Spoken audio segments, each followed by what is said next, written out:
So yun, what's up mga boy? Ako nga pala si Mark. Sa mga di nakakilala o baka hindi nyo talaga ako kilala. Ako nga pala si Mark, also known as Pabigouds.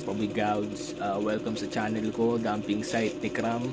So ngayon, kung isa ka sa mga nakakamiss sa Fruity Gear Aero, yun o, yung mga glassy, mga leakable, o mga matransparent na, na design. I think mga trend yata yun ng mga around early 2000s.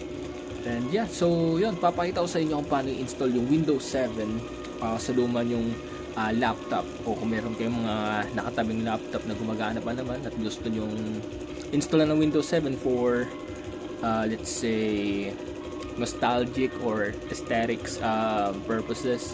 Ayun, pwede nyo gawin yun, pero pwede nyo naman siya i-install sa mga bagong device, pero hindi siya medyo komplikado siya kaysa i-install mo na lang sa lumang laptop. So yun, papakita ko sa inyo, dami ko explain.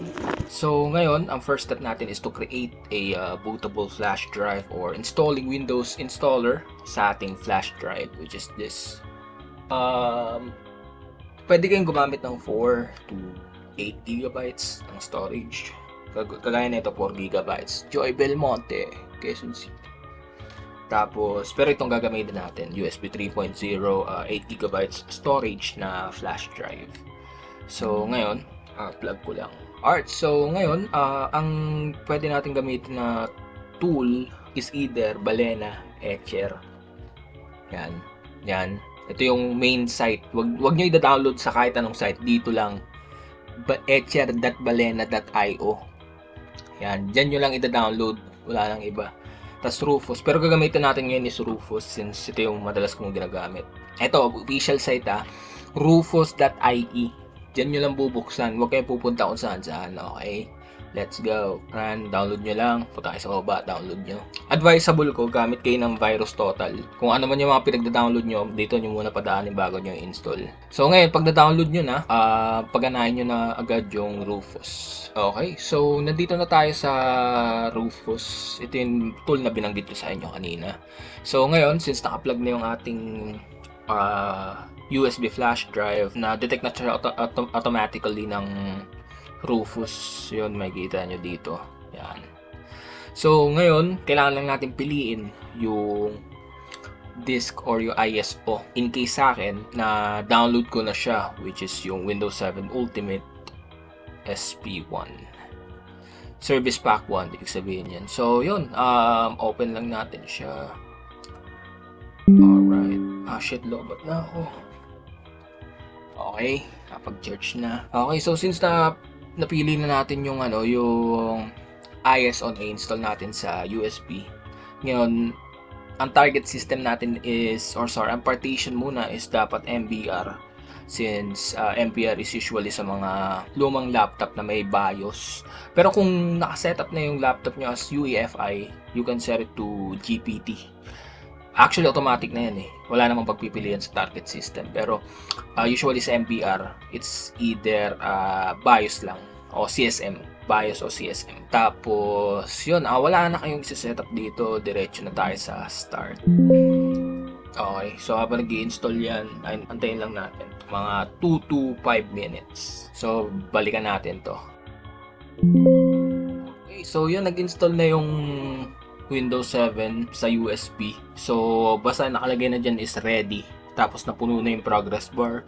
Ibig sabihin yan is, pwede na natin i-remove yung USB flash drive natin. So, close lang natin to. Oh, and by the way, kailangan nyo pala i-download yung just in case na hindi ma-detect nung Windows. Pagka-install natin ng Windows sa lumang laptop, just in case na hindi ma-detect nung laptop yung Wi-Fi card na naka-install na dun sa laptop, kailangan natin mag-download ng driver na para dun sa Wi-Fi card. So, i-download muna natin yung para lang sure. Dito tayo ngayon sa browser, search lang natin yung Wi-Fi card. So, Intel, ito, search ko na siya. Yan, so i-search mo lang yan. So, pag pumunta ka kasi mismo sa site ng Intel, hindi mo na siya makikita kasi discontinued na. So, wala na siyang driver para doon. O, hindi na dinilit na nila saan nila yung para doon. Ayan, wala na. So, ngayon, sa case na yan, yung Microsoft meron kasi silang website kung saan naka-store yung mga lumang drivers. So pupunta tayo doon. Search nyo lang Microsoft Catalog Update. Yan, punta kayo dyan. Tapos, click. Yan yung official website. Tangay na basa na naman kayo magpupunta. Tapos yun, pagka-click nyo yan, search nyo lang dyan, Intel Centrino N-60, ano? 6025. Tama ba? 6025. Okay, mali. Wait lang, Intel. Ayun, 6205. Bobo yan. Yan, search nyo lang. Yan, maraming lalabas. So, since Windows 7 yung operating system na i-install natin, hanapin natin yung Windows 7. Huwag nyo i-download yan, ayan, mga 2.6 MB, mga ano yan, basta yung mga patches lang, hindi siya yung buong drivers talaga. Kaya pipiliin natin is yung mas malaki, 86.9. Yan, nanyan din yan, pero mas prefer ko to, 99.6 megabytes. So, download na natin. Okay, click nyo lang yan. Ito yung cab.cab. Okay, so yun, na-download na natin. So, pwede natin i-close tong nag-pop up. Close na yung browser. So, sa case na to, since cab.cabinet file extension is also a compressed file like zip or 7-zip, you can use 7-zip. Pwede mo gamitin yung 7-zip na app. So, nasa Google lang din yan, madali lang hanapin. 7-zip.org. Yun yung pangalan ng site. So, yan. Extract lang natin. So, there's some data after the end of the payload data. Hindi yan error. Warning lang yan. Pwede natin i-delete tong file. Then, yan. So, ito na yung pinaka-file talaga. So, pangalanan lang natin to as Wi-Fi driver. Tapos, copy lang natin to. So, pwede kayo maggawa ng folder. Wala namang impact yan sa utilities. Wala namang impact to sa integrity ng mga files. Nag-add lang tayo ng folder para sa lalagyanan ng driver. Yan. Okay, so since meron na tayong utilities, meron pa palang optional na pwede nyo gawin. Since mag-Windows 7 tayo, kung gusto nyo maging updated yung, let's say, pinaka-latest update sa Windows 7 bago mag-end yung security. Since, yes, nag-end na security update ng Windows 7. So, at ayun, ang isa pa pala sa mga kailangan nyo tandaan is kadalasan merong error ang Windows 7 kapag mag-update ka na. Let's say, mga security updates. So, in that case, pwede tayong gumamit ng tool na legacy update. So, search nyo lang ulit, legacy update. Ito, yan ulit yung site, legacy update. So, ang legacy update is open source na tool gawa ng mga malulupit na developer. So, sila yung mga kinompile nila lahat ng updates para sa respective na Windows OS na i-install mo sa laptop. So, supported nila is Windows 2000 hanggang Windows 11. So, click nyo lang to, install legacy update. Yep, so since na-install na natin to, pwede natin itong i-copy sa ating utilities folder sa loob ng flash drive. Yep, so na-copy na natin. So ngayon, pwede na nating i-eject. At yun, fire up. Yun lang actually, so pwede na tayo mag-proceed sa step 2, which is ang pag-install ng operating system. Okay, so ito na yung pag-install na natin ng Windows 7. Ang specs nito is Intel Core i3 2370M, which is mobile chipset, mobile processor. So basically second gen na i3.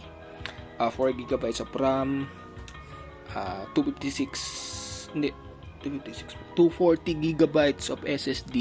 Binilan ko yan ng SSD kasi wala lang, para mabilis. At ito na yung flash drive, sorry. At ayun, so install na natin siya. Ay, tanggalin ko lang to. Okay, sarado ko lang to. Get the fuck out of here. Yun. Chonky. Puta, laki. Wait lang, buksan ko lang ito. Sa mga nagtatanong kung ano to, ano yan, A4Tech na wireless keyboard. Meron siyang 2 preset ng Bluetooth, tapos 1 preset ng 2.4 GHz ng wireless receiver, which is ito nasa ilalim. Damn, social. Tinanggal ko lang yung apat na keys, home and page down, page up, kasi medyo napipindot ko eh. So yun, install ko lang to. Pasensya na guys kung ganito ako mag video, puta. Wala lang ako magawa, nagpa-practice kasi ako mag-BA. Eh, walang tao dito kaya nag-video ako. Now you know. Buksan ko lang to. Okay, so na-plug ko na sa charger. Make sure lang natin na naka. So ngayon, the next thing is to plug the USB. Make sure nyo lang na naka-attach talaga siya na mabuti. Hindi ko lang alam. Kasi luma na to eh. Para lang sure. Yun. So ngayon, kita nyo naman naka-plug na. Yan. So pagka power up, kailangan nating ngayon, ito bago natin i-plug. So either F12 o F2. F2 usually BIOS setup. F12 is the boot menu.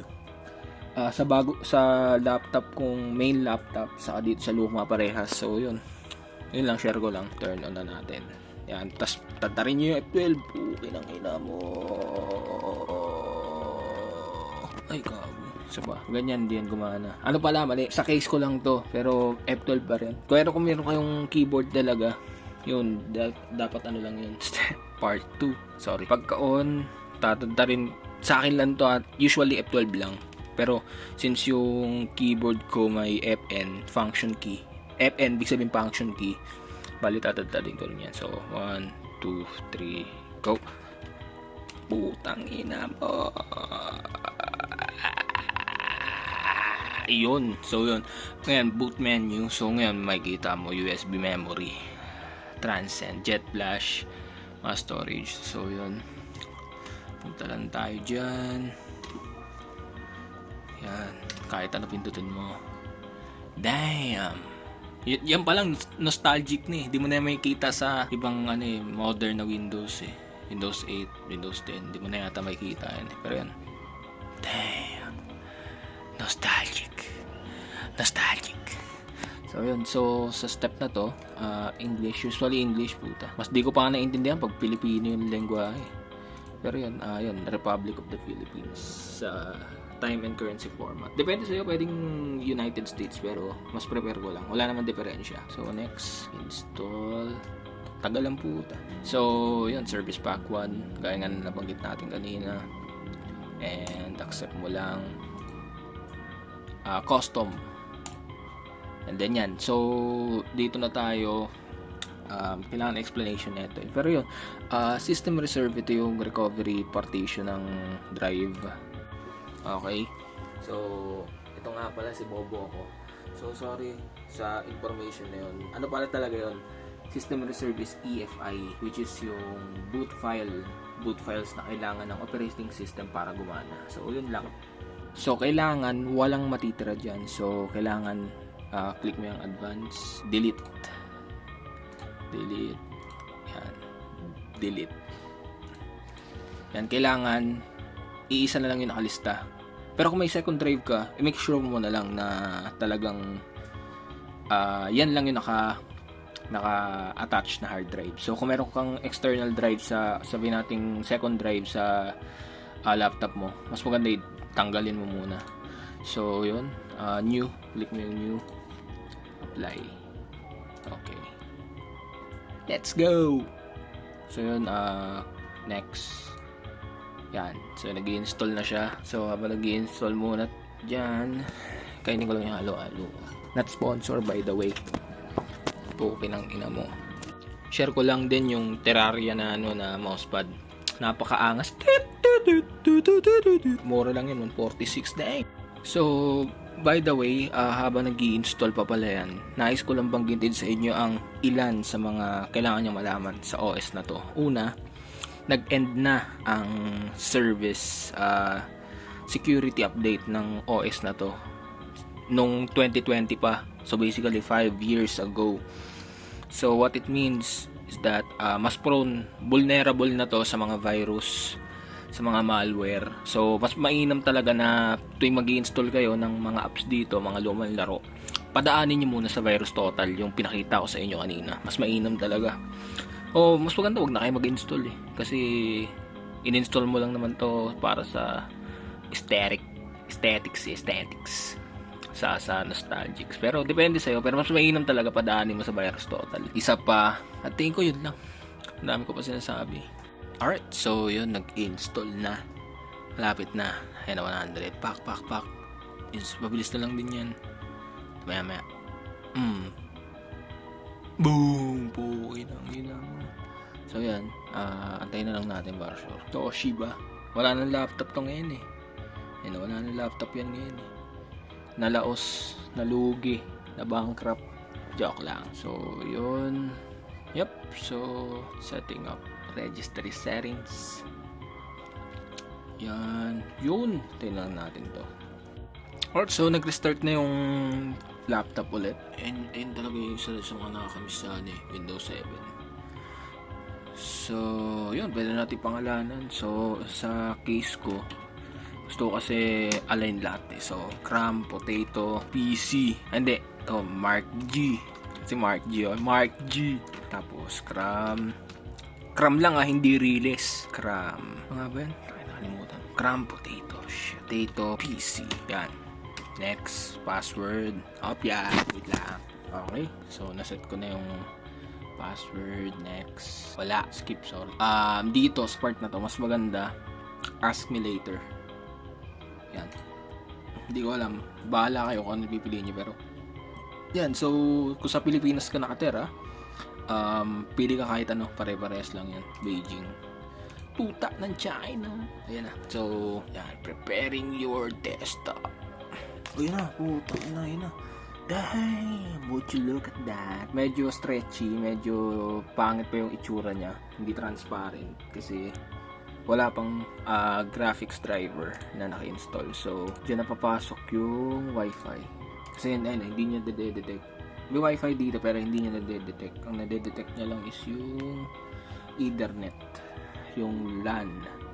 So, ngayon, since naka-install pa yung natin, yung USB, punta ka dyan. Yan. Tapos, yung utilities, kung saan natin nilagay. Tapos, Wi-Fi driver. So, maraming application, di ba? Since na-testing ko na to way back before. So, ito driver. Typical.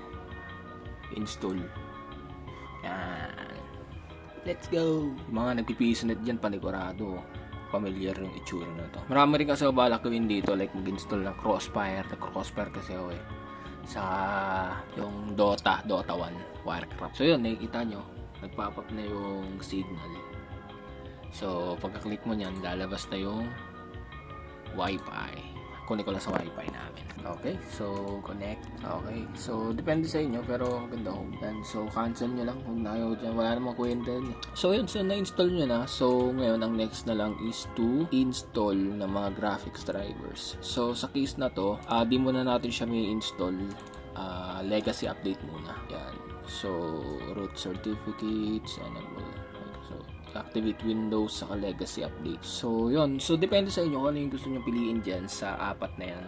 Pero, mas mainam talaga is i-update nyo, i-install nyo na. Pangit lang dito, ang tagal eh. Kasi nag-install na siya, so kain ulit. Sarap, okay na niya. Yummy, good for the tummy. So, nag-install pa rin siya. Pakita ko nga pala sa inyo yung pusa namin eh, no? Seaweed Ascot. So yun, nag-install na yung yung legacy update, then nag-restart na ulit yung device as usual. Putang inang Windows yan.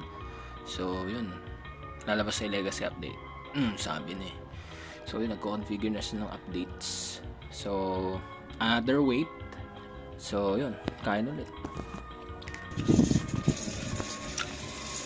Okay, so nag-restart ulit yung laptop din. Yan, nandito na tayo ngayon sa IE8 or Internet Explorer. Dito niya ngayon i-install yung mga latest updates. So yun, matagal pa rin yan. Okay, so yun, pagkatapos niya mag-loading yung kanina, nakatain na ako lahat-lahat, ngayon lang natapos. So yun, nakikita nyo sobrang daming update, pero ito lang muna yung mga kailangan nating i-install. Yan, yung driver na to specific siya sa laptop na to kasi Dynabook siya. Tapos baba, yun, ito yung Intel HD Graphics 3000 graphic drivers para dito. Tapos yun, kailangan natin ng LAN driver, Rico. Ito yung ano yan, ito yung Rico, yan, memory stick. Yan, yung adapter dito sa baba, saksakan ng memory card. So install natin yan lahat. So yun lang naman. Install ko na rin yan. Yan muna para lang mag-loading na maayos. Okay, start that shit. So yun, wait na naman. Tagal. Man, tagal shit. Kanina pa to mga 20 minutes na siguro yan nandyan. Bagal lang po ito. Art, so kaka-restart lang ng laptop. Then, nag-install na yung drivers. Then, take a look at that. Sinaunang liquid glass, bitch. So, yun, ito siguro ito yung pinaka-design na talagang na-miss ko sa Windows 7. Yung Aero. Nostalgic talaga, gagi. Solid gar. So, yun. So, nag-install lahat, like I said, nag-install lahat ng required na driver. So, yun. So, kung nahanap po ng video as a useful o kung may natutunan ka man, angas. Pero yun, hindi ko naman kakaririn mag-YouTube. Huwag na kayo mag-subscribe. Putang ina, bahala kayo.